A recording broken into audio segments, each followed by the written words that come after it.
ICICI prudential mutual fund एक नया fund offer लेकर आ रहे हैं, ICICI prudential housing opportunities fund, जो कि 28 मार्च को लॉन्च होने जा रहा है और 11 अप्रैल तक सब्सक्रिप्शंस के लिए ओपन रहेगा एनएफओ फेज में।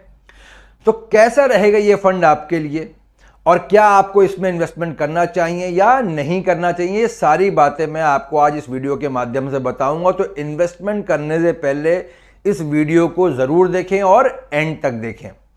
हेलो, मैं हूं आपका दोस्त रंजन दीक्षित, और अगर आप म्यूचुअल फंड या किसी भी प्रकार के इन्वेस्टमेंट से जुड़ी सही और निष्पक्ष जानकारी लेना चाहते हैं तो तुरंत मेरे चैनल को सब्सक्राइब करें और बेल आइकन को प्रेस करना ना भूलें ताकि कोई भी इंपॉर्टेंट वीडियो आप मिस ना कर दें। तो चलिए बिना देर करे शुरू करते हैं इस फंड का एनालिसिस। इस फंड को समझने से पहले इसके बेंचमार्क को समझना भी बहुत ज़रूरी है, क्योंकि ये जो फंड है वो इस बेंचमार्क को ही ट्रैक करेगा। इसका जो बेंचमार्क है वो है Nifty housing index total return index.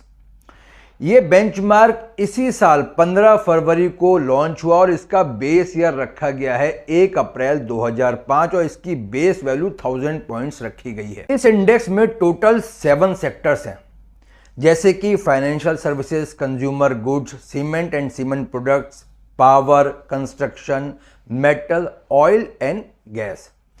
Top 3 sectors का जो वेट है वो है 59% और टॉप 10 स्टॉक्स का जो वेट है वो है 58%। इस इंडेक्स में लार्जेस्ट 50 स्टॉक्स को जो शामिल किया जाता है वो शामिल किया जाता है 6 महीने के average free float market capitalization के बेसिस पर, और इस इंडेक्स को हर 6 महीने में रीबैलेंस भी किया जाता है। इस इंडेक्स में वो स्टॉक शामिल हो सकते हैं जो निफ्टी 500 के पार्टिसिपेंट्स हैं, और इस इंडेक्स में जो सेक्टर्स हैं उनमें शामिल होने के लिए एलिजिबल हैं।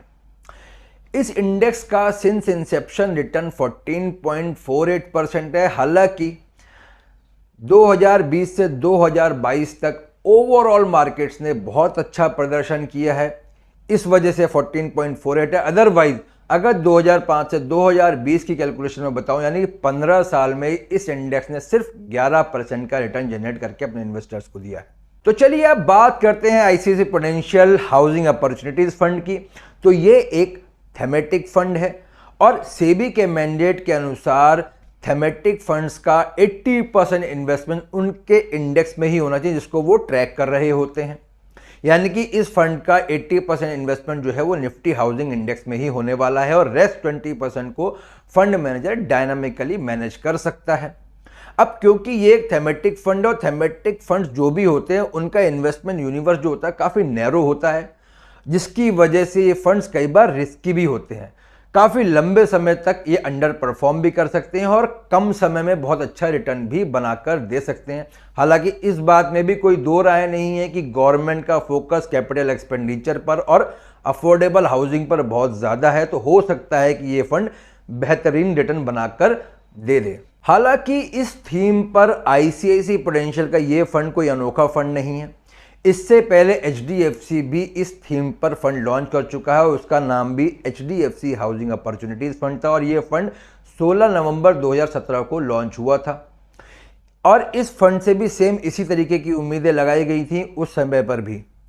लेकिन अगर मैं आपको बताऊं तो इस फंड का सिंस इंसेप्शन जो रिटर्न है वो 5.01% है, जो कि काफ़ी निराशाजनक है। इतने लंबे समय में केवल 5.01% का रिटर्न इस फंड ने बना कर दिया। हालांकि इस फंड का benchmark ICICI prudential housing opportunity fund से अलग था और वो जो बेंचमार्क था वो in comparison to Nifty housing index ज़्यादा ब्रॉड था।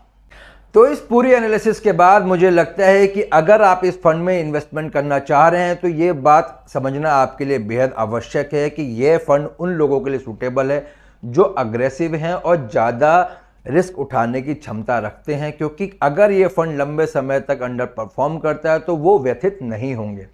नॉर्मल इन्वेस्टर्स को इस फंड को अवॉइड करना चाहिए क्योंकि इस तरीके के फंड्स में रिस्क थोड़ा ज़्यादा होता है।